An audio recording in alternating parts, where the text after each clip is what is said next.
ABN is now on all the most popular IP TV boxes: the Magic TV box, the Glory Star box, the iStar, US Nile, and the Extreme box. By connecting one of these boxes to high-speed internet, you can watch both our ABN SAT channel and our English Trinity channel in HD. For more information, call 248-416-1300.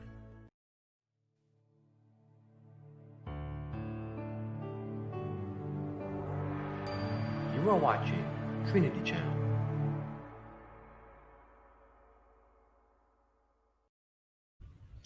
Welcome to In the News with Jim Bishay. I am Jim Bishay. Today we're going to discuss a very important issue, which is election 2020.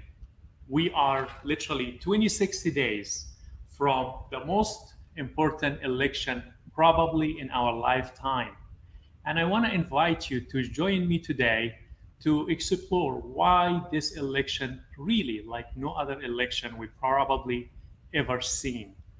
There's such a weight on this election, and I do want you please to pay attention, okay?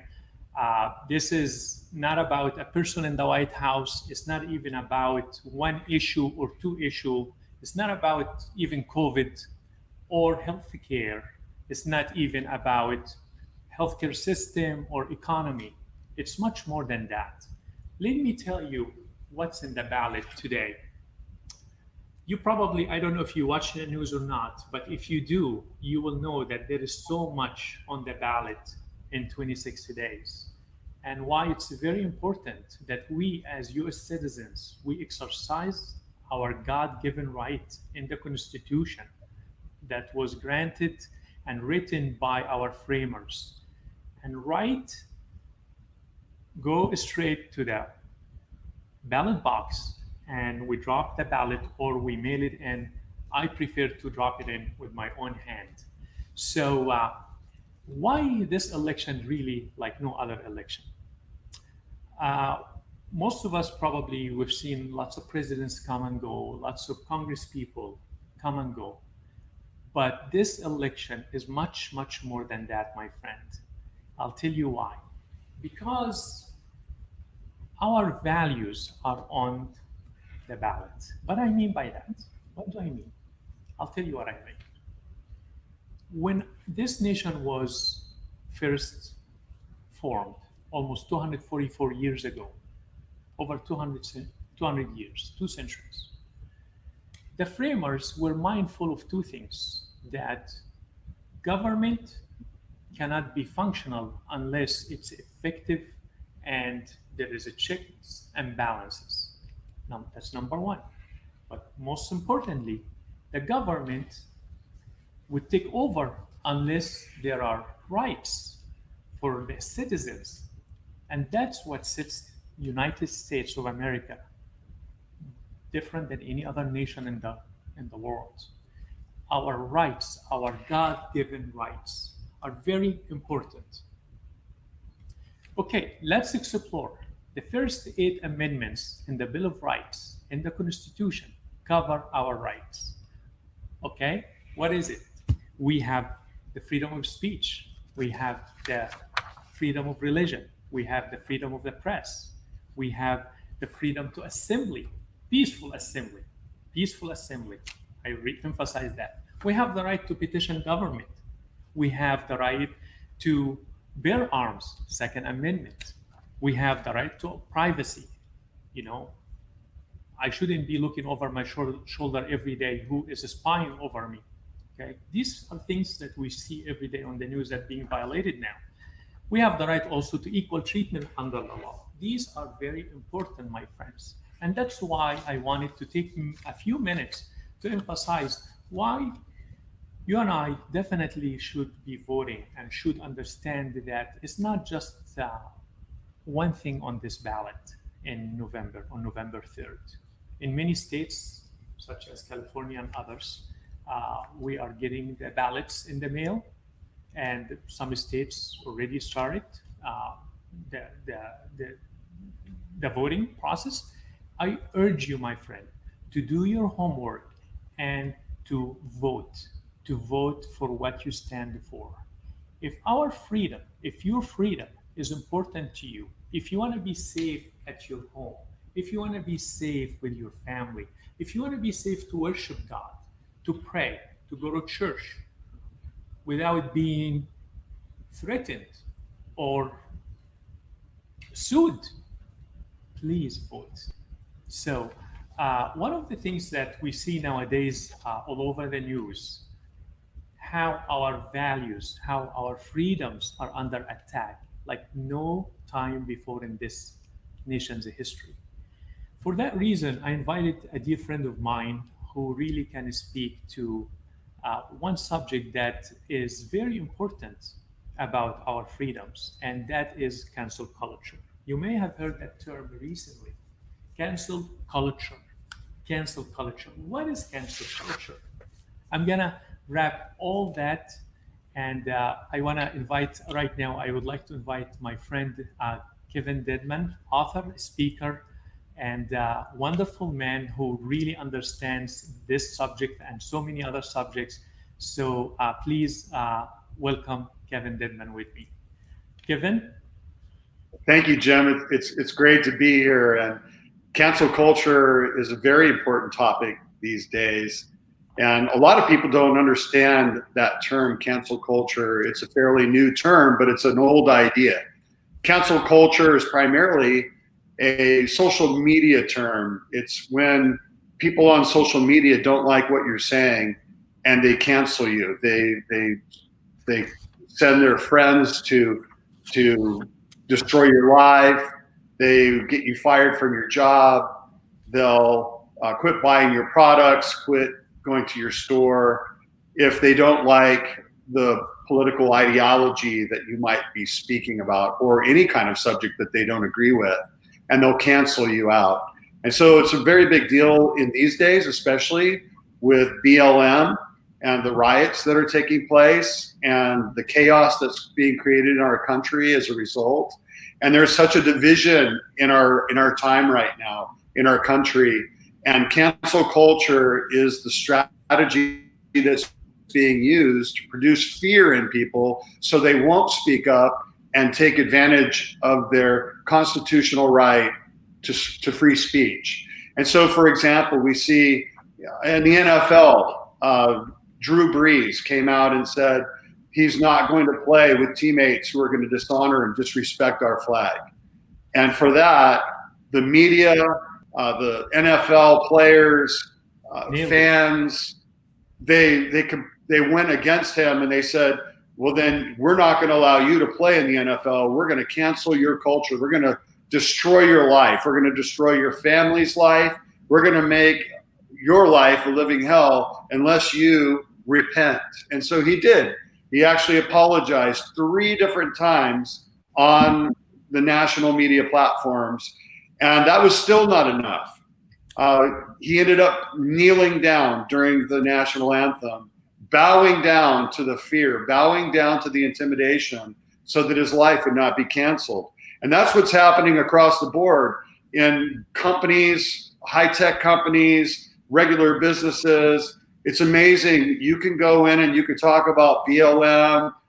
You can talk about systemic racism, how white colonial Christians are all systemic racists, and you'll be fine. But as soon as you stand up and challenge any of those ideas, which, by the way, those narratives are absolutely false. They're narratives to create chaos, to create division, because the left side, the Marxists, the globalists, the communists, the progressives, the millennials, the Gen Zers, they know that a house divided against itself cannot stand. And so division is the key to cancel culture. And they use fear to cause people to come into alignment with their way of thinking. This is basically what Stalin and Mussolini and all the dictators used, is it not? It absolutely is. And this has been going on throughout history. And I'd like to also add that in actuality, Christians have also used this. Christians use cancel culture in some ways. Like, for example, just recently with the Netflix cuties, there was a movement to say, stop subscribing to Netflix because they're showing this vile, evil movie exploiting young girls. And a lot of Christians and even non-Christian conservatives, Americans, canceled their Netflix subscriptions because they didn't agree with the programming. So, I do believe that we have to be able to stand up and be able to share what we believe, and also act on our beliefs and not promote something that we don't agree with. I think that's part of our rights as Americans as well. But when we then force other people to conform to our beliefs, that's where it crosses the line. And that's where it goes from free speech to actually persecution and tyranny. Yeah. But in all reality, Kevin, and I totally hear you, but in all reality, it's the left's invention, and I hate to say that. I mean, we basically we could react maybe sometimes, or overreact, if you will. It's good to stand up for our beliefs, and I'm totally with you about if I disagree, say, with Netflix. Well, I have a freedom of speech and I have a freedom of expression, and I don't mind to cancel my subscription because I may see it as a bad influence on myself or my kids. But how about if I am trying to apply for a job, or how about if I'm just saying my opinion, my mere opinion about the election, about even a debate, and I take side, say, with a conservative side? How is that resonating nowadays in our culture? From your see what we're seeing, yeah. So exactly what we're seeing today is a concerted effort by the liberal left to mobilize together through social media and attack people. And so you may not even know somebody, but you hear of somebody who has disagreed with the narrative, and immediately you jump on the bandwagon and begin to boycott them, lobby against them, crusade against them to cancel their life. And so this is a strategy that's being used to intimidate people from not exercising their freedom of speech. And unfortunately, because of the fear that is generated through the examples that we see of people literally losing their jobs, literally losing contracts, literally losing positions in their social network, that's what the Democrats are using right now to exploit America so that they can dismantle America.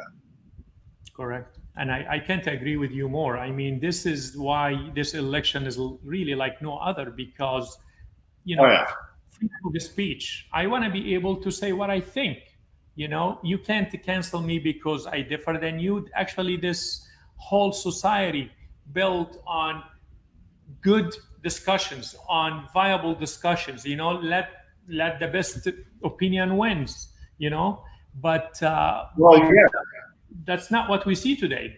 Is that right? No, it's not. And in fact, what we have are arbitrary judges. I mean, we're on Facebook right now, and hopefully we'll get to stay on Facebook, for the remainder of the show. But the reality is somebody is checking in right now to see what we're doing, and they're going to make a determination on whether or not we're okay to be on their social media platform. And so they have no accountability. They have no guidelines that we've all agreed to. They're arbitrarily deciding what and who can participate in their social media platform. And so because we're all linked to these social media platforms through our iPhones or smartphones, through Apple, through Facebook, YouTube, Twitter, on and on, right? Because we're connected to all these social media platforms, and all of them are sort of connected with each other, it's like if they decide to cancel you, you're gone. And there's no recourse whatsoever, because the Democratic Congress in times past already said, no, we're not going to put any restrictions on you. So they've already given them free reign, because they knew the strategy was coming a long time ago. And they're using social media to promote, to propagate their propaganda. And in a sense, you almost don't have a choice, which is why we need new alternatives in social media platforms as well. So much for freedom of the press, which is the media, social media, or CNN or MSNBC or what have you, all of them that really became a propaganda. In every way, we can basically turn any channel today on any station very much, and we would see the propaganda.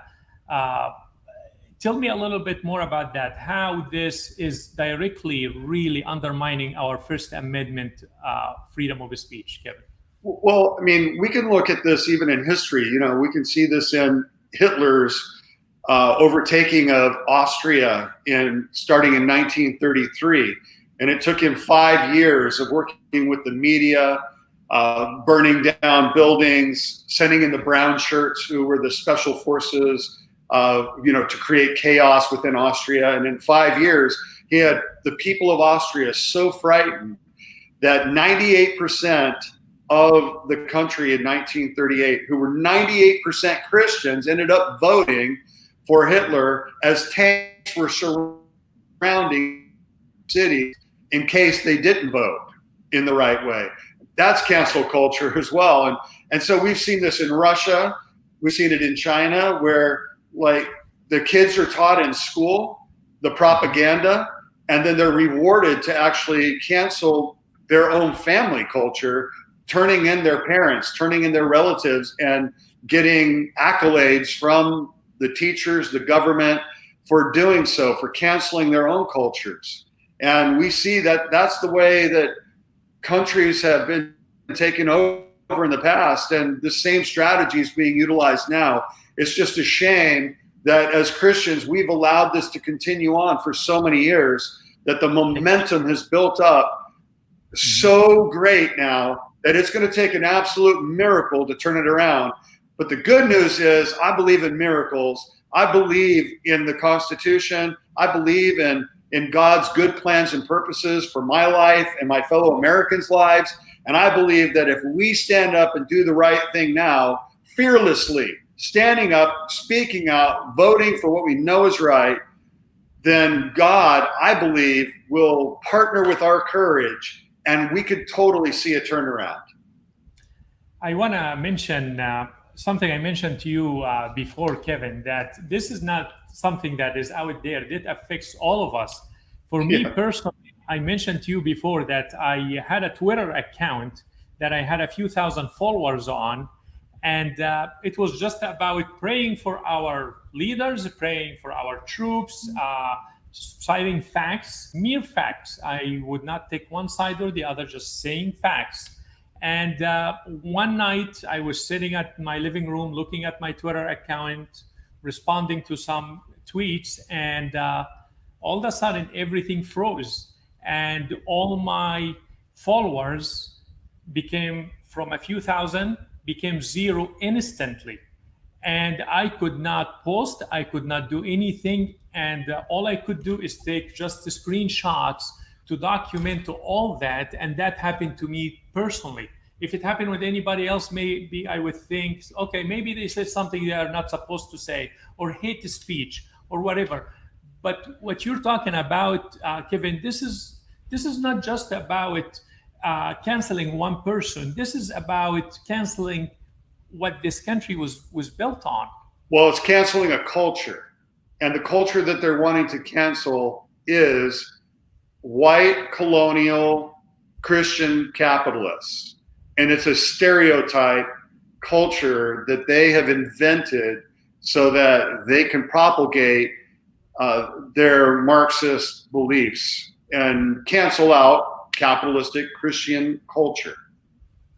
And talk a little bit about the tactics, the disguise being used in the name of racism or Tell me a little bit about that.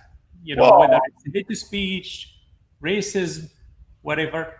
Would you speak to well, that? I mean, let's just talk about racism for a moment. I mean, like, for example, defund the police, because there's the police departments nationwide are systemically racist. Well, there are over 50% police officers who are black, and then other minorities as well. I mean, our police departments are the most like scrutinized over the last years. I mean, sure, there could always be more training, and there's always going to be a few bad apples in the bunch, so to speak. But in terms of systemic racism within our police department, that's just ridiculous. I mean, let's look at the numbers. Last year, there were 1,004 people killed by the police last year. 1,004. Right. Out of that 1,004, but 39 of them were actually shooting at the police while they were being arrested. In other words, they were resisting arrest, shooting at the police, and instead of the police being killed, they shot the criminal and killed them. Okay, now also 56 or 58 police officers were killed last year. Nobody talks about that. But there were only 39 unarmed people killed last year by the police. 39. Out of that 39, 18 were white and only 9 were black. 9 unarmed black people were killed by the police last year. And then, people will say, well, yeah, but they only make up 13% of the population. Well, but they also commit they actually commit 52% of the violent crimes in America. And so they're in harm's way more than anybody else. And so 9 is not a high number at all compared to the number of people who were actually shot. Yet somehow we're systemically racist. If you want to say we're systemically racist, then let's go on the other side. Whites are being killed more. And so that's just a narrative that's false. I loved what Mike Pence said last night. You're entitled to your own opinion, but you're not entitled to your own facts. And so what we're hearing today are made up narratives to induce chaos, to induce hatred, to induce division so that our country can be torn apart. It's the way it happens in every communist takeover, every fascist takeover, every tyrannical rule happens through the creation of chaos to make division so that the people hate each other, so that then one becomes stronger than the other and the other is obliterated and a new government is formed. I mean, the Democrats have said openly they want to dismantle America. I mean, why would we want to dismantle America when we have, 17 million people right now in America who are waiting to get their citizenship? 17 million people in America who have green cards or are here illegally waiting to get a green card to become a citizen. 5,600 people, only 5,600 people left America last year, gave up their citizenship. 17 million want to come here, be citizens, 5,000 left. What does that tell you? That America is one of the greatest places on the earth where people can come for an opportunity. And it's a safe place. And people who come here for a safe place have now made a bunch of money, and now they want to come to America. And it goes on and on. We have Congress people actually say, well, we want to burn the system. We want to burn everything, Yeah. And that's why we need to really do our homework. And I'm not going to tell you how you can vote. This is your choice, my friend, my audience here. But please do your homework. Check the facts. Check what we're going through. Check who is siding with the Constitution, who is protecting your right, who is protecting your kids, even who is protecting your phone calls to be private, who is protecting these fundamental rights we have, who is protecting the press, even though we have the freedom of the press. But again, we need a press that is not running propaganda 24/7. We need to have a valid facts, not just opinions or propaganda. So, Well, I mean, let's look at the facts. The Democrats are the ones who actually were the proponents and the propagators of slavery from the very beginning of our country. Republicans came through the Civil War. Abraham Lincoln, the Republican Party, rose up and actually created a war to ban slavery.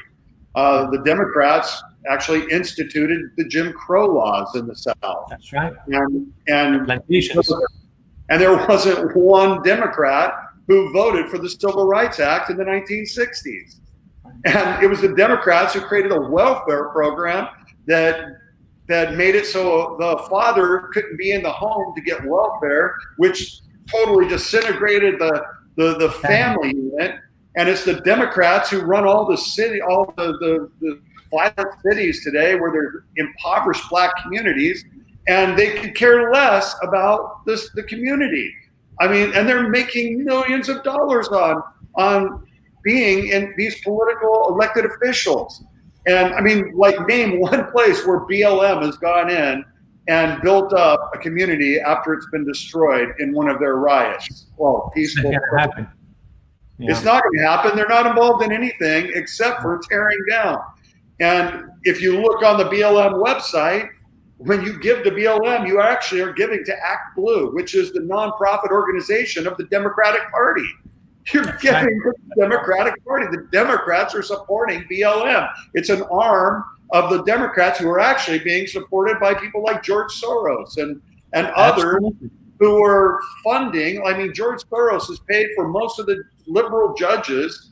For example, Lewis, he paid for that judge's campaign, who's now suing the McClowskys for defending their home when a riot's coming onto their property.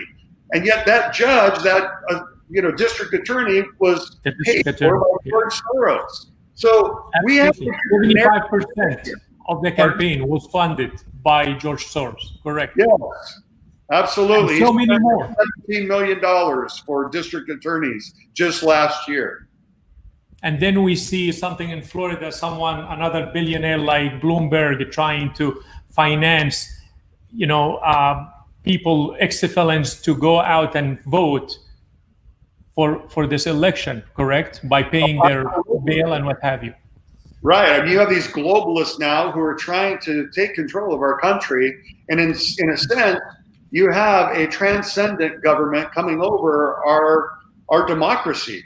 And let's face it, these people are owning the social media platforms. They own the news media outlets, the newspapers like the New York Times, the New York, and so, it's to this point. I mean, look at, they even they're canceling President Trump. I mean, they take his tweets off and don't allow what he says even on their platforms. So we have got to this place where it's out of control. So I want to take some time now and we talk about how do we equip our kids to face. Our kids are under enormous pressure. They go to school, well, COVID or no COVID, they go to school somehow. They hear opinion, they have a history class, they talk to their teachers, and most of the time parents are clueless what's happening. Not only parents not aware of who's on the board of the education, your local board of education, but most parents not even aware of what classes their kids are taking, let alone what they are being taught in school. So I want to talk a little bit, what's going on, what's being taught to our kids, and how we can counter that. Yeah, well, maybe we could start actually with the fruit of what has been taught, and then we can talk about how we got here.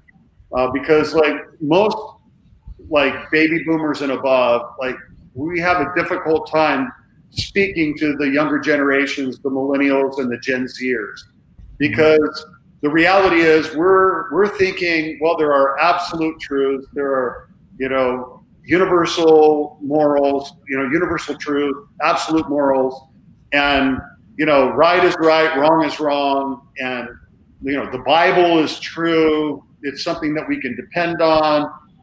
We have objective reality, whereas a lot of the Gen Zers and millennials have been taught there is no truth. There is no objective truth. There's no absolute. Everything is relative. Truth, universal truth, absolute morality. Like basically everything's relative to the way I feel, my own experience. Like what's right for you is right for you, and what's right for me is right for me. And so it's my experience. So I don't believe the world is round. I believe it's flat, and that's my truth, and I'm sticking to it. And now we've gone further to say that now my experience of truth it has got to be your truth, or I'm going to cancel you. So we're like shaking our heads like, are you kidding me? Let's just take homosexuality, for example. As a conservative Christian who believes in the Bible and moral absolutes, I believe that when God made man, he made them male and female. He made male and female. And that's a natural way of living in relationship. And I believe that homosexuality is an abnormality, just as fornication and adultery is an abnormality. But yet in our culture, because it feels so good, it feels so right, how could it be wrong? And so therefore it must be right. And so we've got all these, spiritual anarchists. We've got all these, this subjective, cultural relativism that's going on, and we're trying to figure out, how did we get here? Like, wait, we sent our kids to college and they're not even like processing 2 + 2 = 4. To them, it's 5 or 3. And we can't even like talk to them, because if we say it's 4, they'll cancel us out. They'll stop hanging out with us. They won't return our phone calls, and they'll report us to Facebook or whatever. So how did we get to this place? That's the real question. And so for that, we have to actually go back to 1935. And I know that's like a long time ago, but that's where all of this stuff started. And it started with the Frankfurt School in Germany. And the Frankfurt School was made up of academics, the academia who espoused Marxism, or a form of Marxism.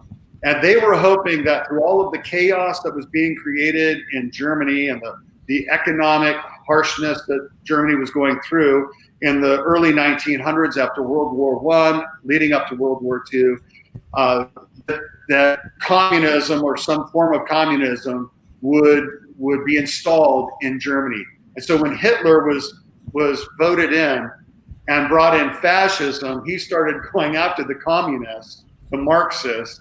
And so the Frankfurt School intellectuals ran to Geneva, Switzerland, and they didn't take them after a little while because they didn't want their ideology permeating their culture. And so in 1935, they came over to Columbia University in New York, and they were accepted into the academia of Columbia University, this group of academics. That's the start of Columbia University by a bunch of Marxists. Yes. And so they then began to permeate with papers and, philosophies. They started influencing other university professors at other universities and colleges. Yeah. And in the early 50s, they made a decision, okay, half of us are going to go to Hollywood. And so half of us are going to stay in academics and in influence universities, and then on down eventually into high schools and elementary schools. But then the other half, we're going to go to Hollywood, and we're going to impact the creative arts. We're going to impact music, art, movies. And so they started working with producers, directors, actors, and convincing them that there's a problem in America, that there's a problem systemically wrong in America. And so they started chipping away. And the way they did it was through falsification. There's a guy named Karl Popper. He was Hungarian. He was an Austrian Jew who escaped Austria when Hitler took over. His family finally moved to England, where he was in I think it was Cambridge University, where he developed the theory of falsification. And the theory of falsification is the theory that there is no absolute truth. Every scientific invention, every scientific theory eventually will be proved to be wrong. And so he carried that over into society. And so he looked at Judaism, he looked at Christianity, and he said, listen, the reason why they are going to fail is because they think they know everything. They think they have absolute truth. And so his whole goal was to create chaos and division to prove that those religions or those cultures, like even American culture, is not the ultimate truth. And so to get to the ultimate truth, utopia, we have to create chaos so that we can create a new utopia that will displace the old utopia, which will become a dystopia. I don't know if that makes sense or not. But well, and that's what we see again today. I mean, we live in a day. Eventually, influenced George Soros, for example. George Soros was discipled by Karl Popper in England when he escaped Hungary. His dad was a lawyer in Hungary, and I think 1942, whenever the Nazis came into Hungary, his father took George Soros to England, who went to school and studied under Karl Popper, who was this financial and philosophical genius, apparently, who created this falsification theory, which is why George Soros is committed as a philanthropist to creating chaos and to creating a questioning of culture so that we can get a better culture eventually, which to him is communism. And so in this Frankfurt School with Karl Popper, George Soros, those kind of people, along eventually comes in 1980 a guy named Howard Zinn. And Howard Zinn's really important because he wrote a book called A People's History of the United States in 1980. And that book then, along with the foundation that the Frankfurt School academics passed around into the universities, was completely set up for this biased revisionist history of America, in which Howard Zinn proposed that our history was based on a white, systemic, racist, Christian, capitalistic culture of slavers, of oppressors that have always kept the minorities down to keep them in their place. So that there's something systemically wrong with our country. And so this book then started getting passed around into all the universities as required reading. It's being taught, it's been developed in curriculums, and now we have the curriculum Project 1619, which was, supposedly the first time slaves were brought into the United States. And so now, and by the way, Kamala Harris was the primary supporter of this Project 1619 that's now being proposed into all of our schools so that children, every child will know that if they're white, they're automatically a systemic racist. And that all of our forefathers are. And if you don't believe it, it just proves that you are. And if you are, you must repent and you must give in to submitting everything you have to those that you've oppressed. Kevin, we're coming on a break, so I do want to discuss Howard Zinn a little bit more. I want to also discuss how we encounter that that's been going on in our schools basically for for many decades, at least 50 years, if we go back. And we've done very little about it. I think this is a good pause right here. We're going to come back in a minute and pick up for a few more minutes. And then we have to pick up on that subject maybe another time because there's so much to be said. And also about the 1776 Unites curriculum that and the choices we should be looking for in schooling and how we get involved with our kids and all that. I would like to explore that another time maybe. But with that said, let's just go into break right now. Thank you for watching Trinity Channel and supporting ABNSat TV Ministry. You can further support this ministry through social media, Facebook and YouTube. Just search Trinity Channel and click on our page. From there, like, follow, and share our page on Facebook, and subscribe to our YouTube channel while clicking on the bell icon to the right to receive notifications on new videos that we will post to the channel each week. Most importantly, after watching a video on these sites, use the comment section to give your thoughts about the program. Continue to support this ministry by following us on social media. ABN Türkiye kanalımızın değerli izleyicileri, çok yakında Arayın Bulacaksınız adlı yepyeni bir programla karşınızda olacağız. Canlı sohbet programlarımız her cuma Türkiye saatiyle 19 ile 20, Orta Avrupa saatiyle 18 ile 19, New York saatiyle öğleyin 12 ile 13 saatleri arasında olacak. İlk canlı yayınımıza 16 Ekim Cuma günü start vereceğiz. Yayınlarımızı 53 derece Doğu Yahsat uydusunda frekans 12594, polarizasyon dikey, sembol oranı 27500 olacak şekilde AD uydu alıcılarınızdan takip edebilirsiniz. Ayrıca ABNSat YouTube kanalı üzerinden canlı olarak da izleyebilirsiniz. Ayrıntılı bilgi için www.abnturkey.com veya www.abnsat.com sitelerini ziyaret edebilirsiniz. Soru ve düşüncelerinizi abn@abnturkey.com elektronik posta adresimize gönderebilirsiniz. Yeni programlarımızda buluşmak dileğiyle.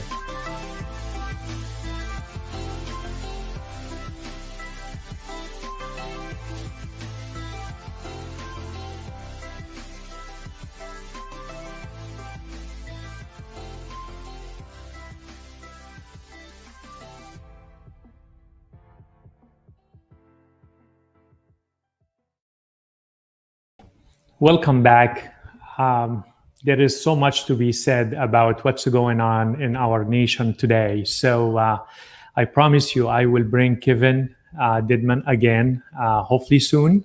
And we need to really expose what has been going on for years and years. And very little been done about it. So it's my responsibility as much as your responsibility, my precious viewer, to take matters into our own hands the right way, not by rioting, not by hating, not by burning. We don't do that, but we take it to the ballot. You may have heard a lot about the silent majority. So we don't want to be silent anymore. We want to speak up. We want to be fearless when it comes to the truth, the facts. That's what this country is all about, our freedom, your freedom, my freedom. And I want to just take you for the remainder of the show about our election system, so you understand on November 3rd how our system is working, okay? And it's really, to me, it's a brilliant system, because in most nations, you would find a popular vote. You know, the president, maybe 2 people, 3 people or more try to run for president, for example, or any other post.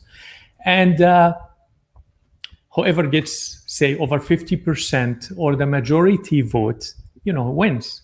But have you ever wondered how our system works? In case you have, let me tell you, we have something called the electoral vote. The Electoral College is basically the system that our framers, from the start of this nation, they established. This system basically is a genius. I'll tell you why. It's very important that our system was designed to work, because they said we're not going to vest all the powers in one branch of government, being the president and the administration, what we call the executive branch.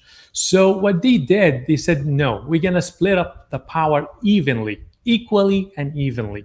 So you have the executive branch, and then you have 2 other branches in the government, okay? So it's not one, but it's more than one branch. And I'm here, the next slide actually will show you the different branches of government. If we go into that's what the Constitution. You are looking at basically the founding father wrote the Constitution and put all that, what I'm about to tell you, in the most fundamental document in the United States, the U.S. Constitution. And they put these three branches. The first one is the White House, which is the executive branch. And you have all the State Department, and you have the Defense Department, and you have the Interior Department, all the different departments and the secretaries on top of them.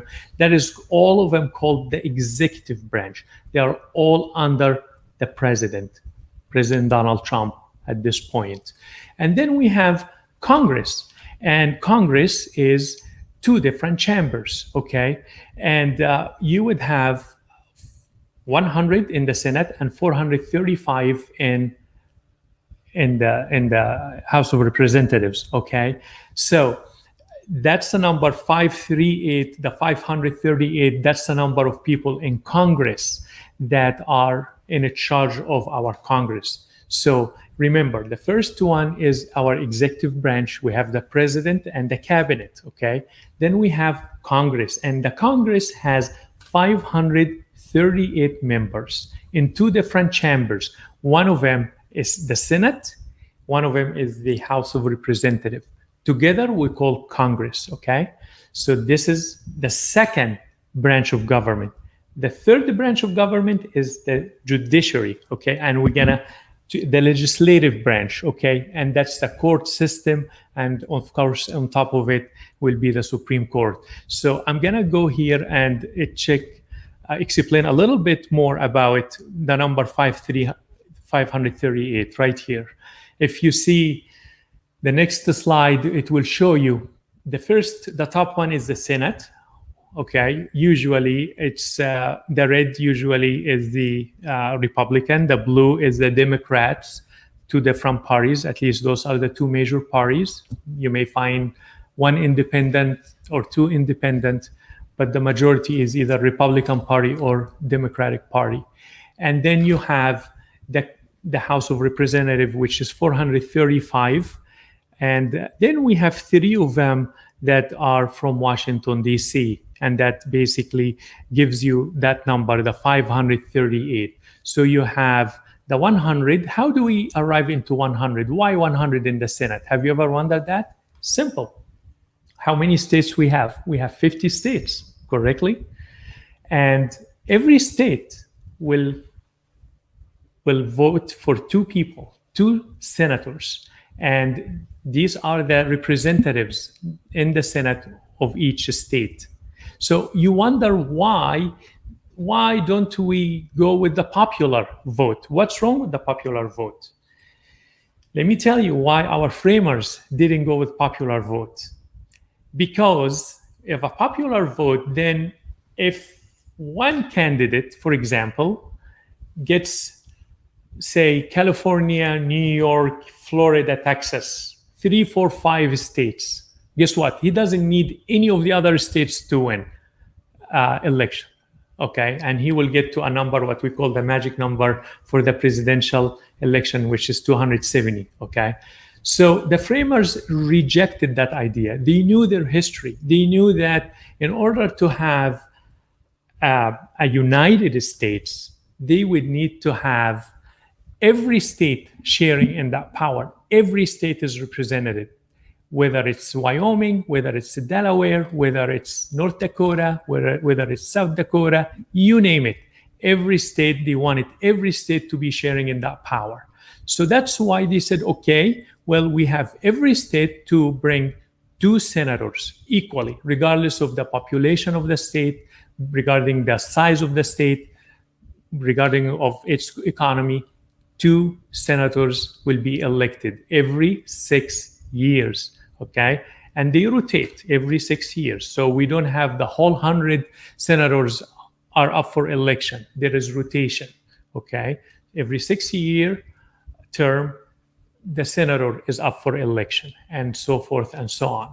What happens if, say, someone is not able to perform his job?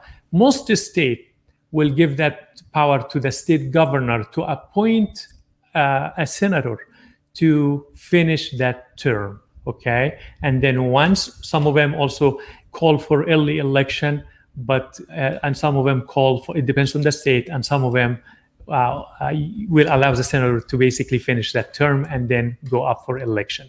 Okay, so that's the Senate.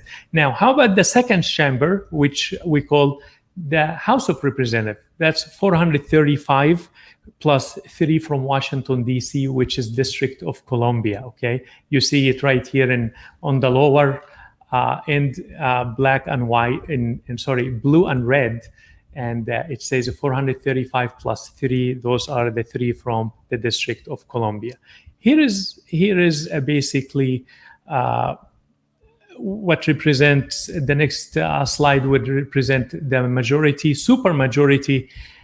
That's also required sometimes for to overwrite. To basically, if you want to change something, like something in the Constitution, if you ever wondered that, then they would need not just half the Senate, not just the half or 51% of the Senate, or over half the House of Representatives. They would ask for supermajority, which is usually 2/3 of the vote and 3/4 of the states. Okay, in case you wondered how we changed the Constitution. And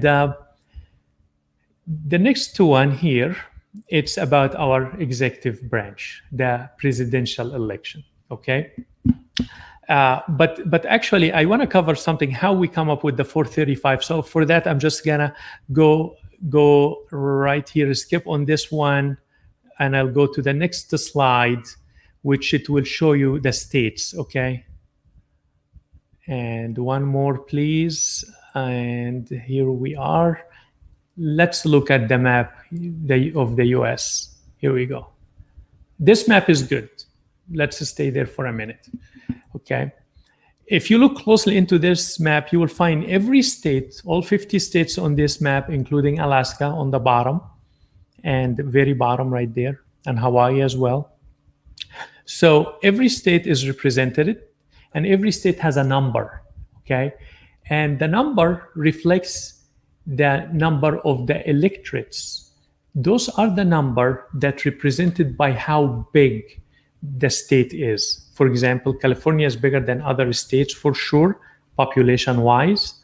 So it has 55 electoral votes. It sends 55 Congress people for 55 districts. Also, the president, when he wins the state of California, when he gets the majority vote in the state of California, he gets all 55 votes. He gets what we call carry the state on election day.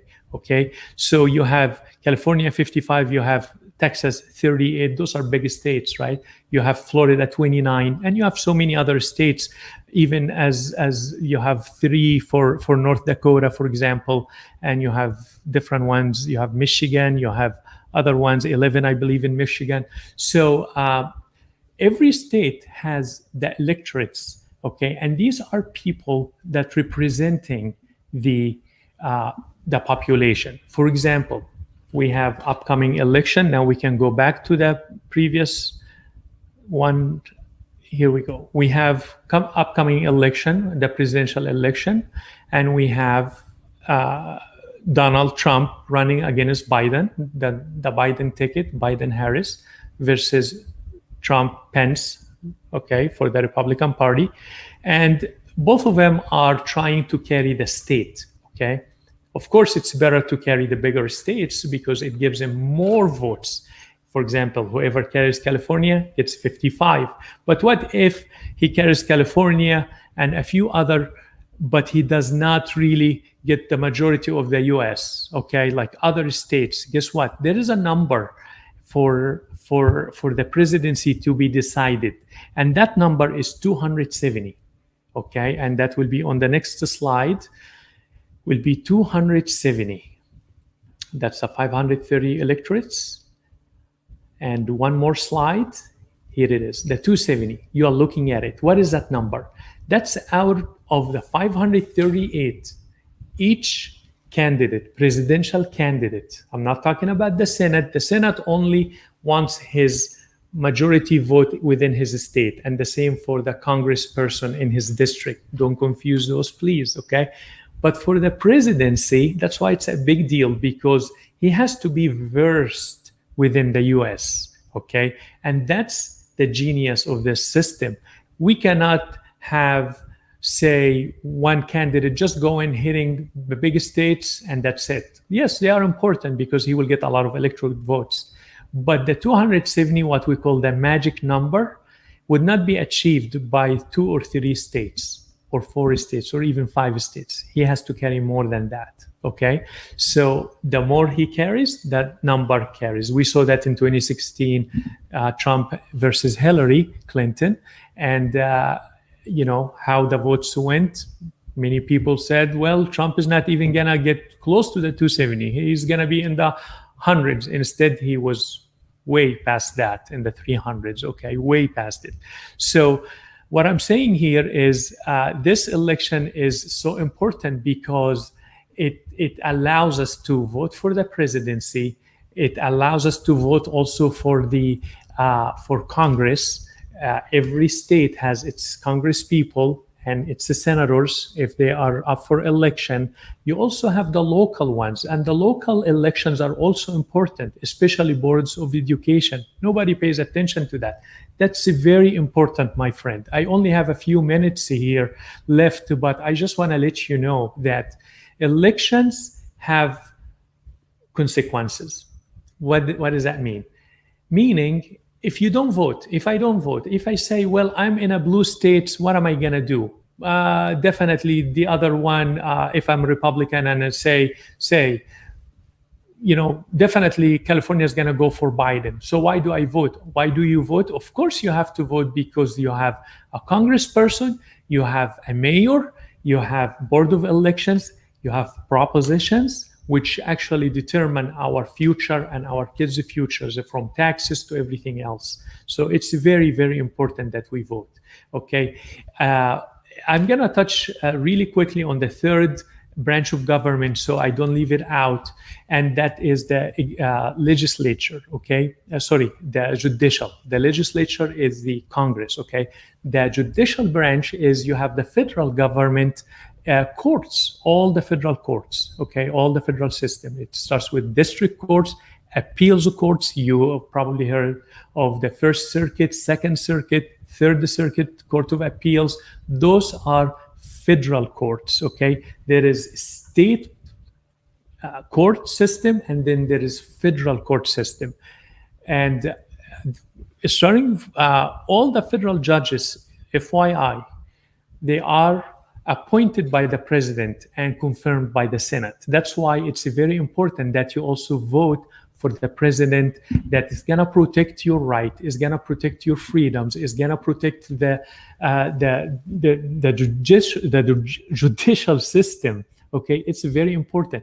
But on top of that pyramid, you have the district courts, and then you have the Court of Appeals, First Circuit, Second, Third, Ninth, so forth.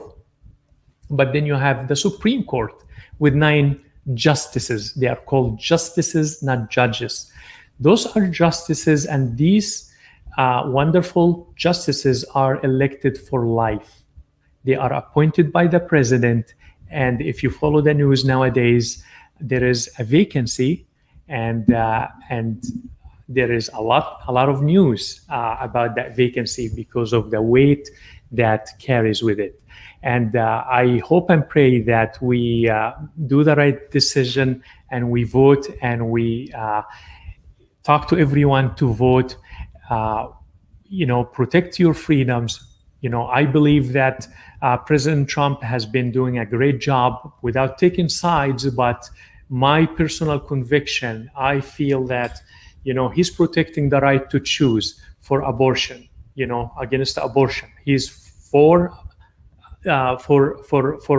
protecting lives, okay, not pro-choice but pro-life, okay, and that's only one thing. And of course, the justice, whoever is going to be sitting on the court very soon, maybe Justice Barrett, also would be instrumental for that. So there is so much more we can go talk about how this election can shape your life and my life for many, many years to come. And for that, I would pick up from where we left off next time.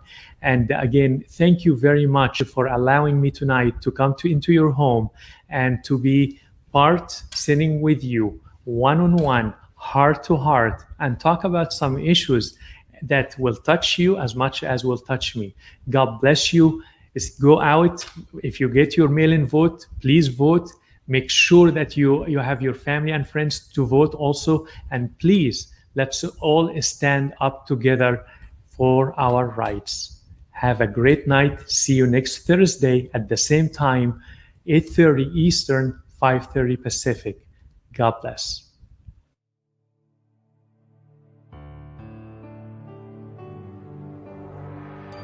You are watching Trinity Channel. ABN has exciting and great news to announce to you. Europe and South America can now watch the ABN Digital Tree channels through the following platforms and devices: Android phones, Android tablets, Android TV boxes, Sony Smart TVs, and Sharp Smart TVs.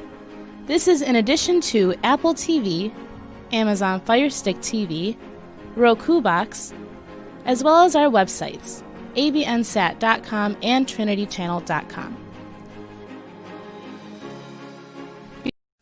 ABN Türkiye kanalımızın değerli izleyicileri, çok yakında Arayın Bulacaksınız adlı yepyeni bir programla karşınızda olacağız.